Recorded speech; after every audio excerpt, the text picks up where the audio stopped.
আদম আলাইহিস সালাম চলে গেলেন, ওনার পরের নবী ইদ্রিস আলাইহিস সালাম, উনি মরে নাই। ইদ্রিস আলাইহিস সালাম মরছে, কে বলছে? উনিও মরেছেন। তবে ওনার মৃত্যুর আজীব এক ঘটনা আছে, অনেক লম্বা কথা। এক ফেরেশতার সাথে ওনার বন্ধুত্ব হয়েছিল, বলেছিলেন আমি আকাশ দেখতে চাই, আল্লাহর কাছে অনুমতি চাই। আল্লাহ বলল ঠিক আছে, ইদ্রিসকে আকাশে ঘুরাও।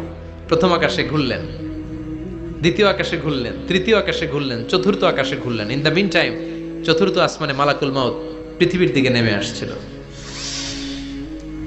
ওই ফেরেশতা বলে মালাকুল মাউত আপনি কই যান? মালাকুল মাউত বলে একটু আগে আল্লাহ ফরমান জারি করেছে, চতুর্থ আসমানে আমার নবী ইদ্রিসের রূহ কবজ করো। সুবহানাল্লাহ কোন। আমি বললাম আল্লাহ আপনার পাঠানো নবী সাইয়েদনা ইদ্রিস থাকে দুনিয়ায়, চতুর্থ আসমানে পামু কই? আল্লাহ কয় কথা নাই, দৌড় দে। আমি দৌড় দিলাম, এসে দেখি ইদ্রিস আলাইহিস সালাম এখানে রেডি। সুবহানাল্লাহ। ওয়া রাফা'নাহু মাকানান আলিয়্যা।